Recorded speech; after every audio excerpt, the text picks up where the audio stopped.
Alimento Diário, série A Palavra da Vida, a Comunhão da Vida e Pedras Vivas para a Edificação, as Epístolas de João e de Pedro.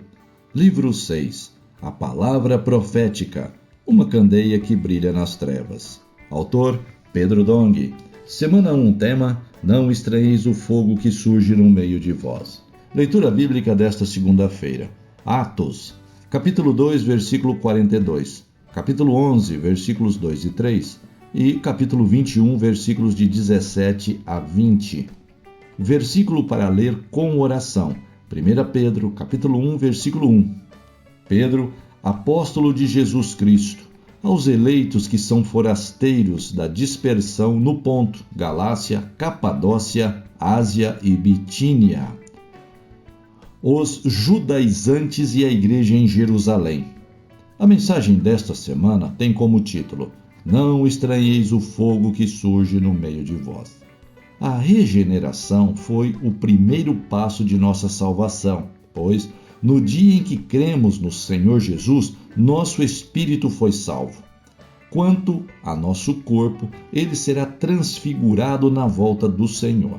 E nossa alma? Nossa alma, dia a dia, está sendo salva mediante as provações que nos sobrevêm, assim como o ouro que, para ser refinado, é submetido a altas temperaturas. Quando passamos por tribulações, nossas impurezas, tal qual nos metais, sobem à tona e então o Senhor pode removê-las, purificando-nos. Sofrimentos não são castigos de Deus, mas são a maneira pela qual Ele nos transforma a fim de nos tornar participantes de sua santidade. Nessas situações, em vez de desanimar, busquemos ser mais obedientes ao Senhor e à palavra, porque temos um Pai amoroso que cuida de nós na igreja por intermédio dos presbíteros.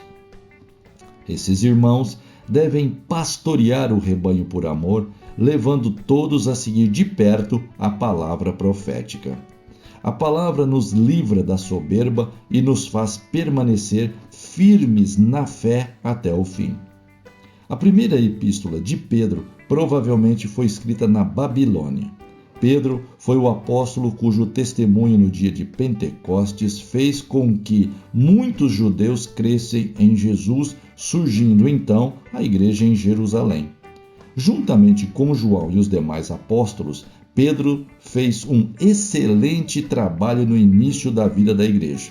Em Jerusalém, todos perseveravam no ensinamento dos apóstolos, na comunhão, no partir do pão e nas orações. Confira Atos 2:42. E assim avançavam sob o governo de Deus. Depois Pedro esteve na casa de Cornélio, onde gentios creram no Senhor e foram inseridos no corpo de Cristo. Entretanto, após voltar da casa de Cornélio, Pedro encontrou oposição, principalmente por parte daqueles denominados da circuncisão, como registrado em Atos capítulo 11, versículos 2 e 3. Ele foi questionado sobre o motivo de ter entrado em casa de incircuncisos, gentios, e comido com eles. Pedro explicou que Deus o enviara à casa de Cornélio, pois ele, o próprio Deus, também queria introduzir no corpo os gentios que creram no Senhor Jesus.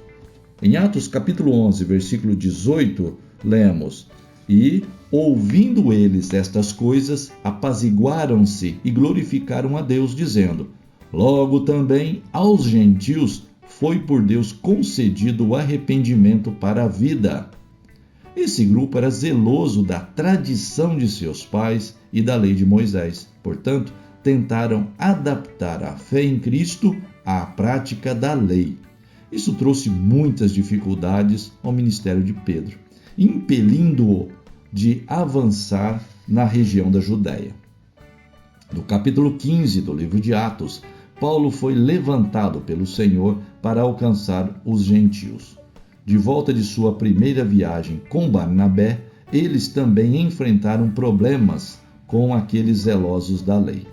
Em Atos capítulo 15, versículo 1, lemos: Alguns indivíduos que desceram da Judéia ensinavam aos irmãos: se não vos circuncidardes segundo o costume de Moisés, não podeis ser salvos. Os judeus crentes insistiam numa exigência a mais para alguém ser salvo.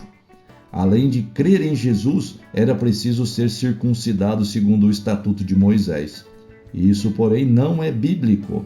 A lei dada por Deus no Antigo Testamento serviu apenas de aio para guardar o povo de Israel até a vinda de Cristo. Por essa razão, quando Jesus veio à terra, todos os que antes eram guardados pela lei deveriam entregar-se à fé. Diante do ocorrido em Atos capítulo 15, Paulo e Barnabé foram a Jerusalém conversar com os presbíteros sobre o assunto. O apóstolo Pedro deu seu parecer, mas a palavra final foi a de Tiago, irmão de Jesus. Tiago era um homem piedoso e de caráter conciliador, por isso tentou unir a fé à prática da lei. Pedro havia mostrado que a era da lei já havia passado e que agora deveriam seguir a Cristo, mas o parecer de Tiago prevaleceu. A partir daquele momento, não se vê mais a atuação de Pedro cuidando das igrejas, mas vemos Paulo sendo usado por Deus para levantar igrejas na Ásia, Macedônia e Acaia. Em sua terceira viagem, Paulo voltou a Jerusalém e não mais encontrou os apóstolos, apenas os presbíteros. Confira Atos, capítulo 21, versículos de 17 a 20. Paulo lhes contou o que o Senhor fizera entre os gentios e eles lhe responderam. Em Atos, capítulo 21, versículo 20. Bem vês, irmão, quantas dezenas de milhares há entre os judeus que creram, e todos são zelosos da lei. Assim sendo, o problema que havia começado com a ida de Pedro à casa de Cornélio aumentou, pois toda a igreja em Jerusalém se tornou zelosa da lei. Nesse cenário, a dispensação da fé não teve como avançar. Pedro praticamente perdeu a função em Jerusalém. Ele voltou a aparecer em sua primeira epístola, quando passou a cuidar dos judeus que creram no Senhor Jesus e estavam espalhados pelo mundo gentil. Portanto, as cartas de Pedro têm características distintas das de Paulo. Nas epístolas de Paulo, vemos um apóstolo em plena atividade, levantando e consolidando igrejas, pregando a palavra profética e promovendo o avanço da obra do Senhor. Nas epístolas de Pedro, vemos o apóstolo pastoreando irmãos que estavam dispersos. Embora as cartas de Pedro não registrem o progresso do evangelho, elas mostram que ele tinha perfeito entendimento da economia de Deus. Por isso, não quis participar da obra dos judaizantes em Jerusalém. Ele cuidou daqueles que estavam dispersos, porque foi chamado para ser apóstolo dos judeus, ao passo que Paulo foi chamado para ser apóstolo dos gentios. Sugerimos como leitura de apoio para melhor compreensão da mensagem desta semana 2 livros, também de publicação da editora Árvore da Vida, e ambos do autor Dong Yulan. Primeiro livro, Os Perigos do Lado Bom da Alma, capítulos 3 e 4. Segundo livro, Ser como Deus em Vida e Natureza, capítulos 3 e 4.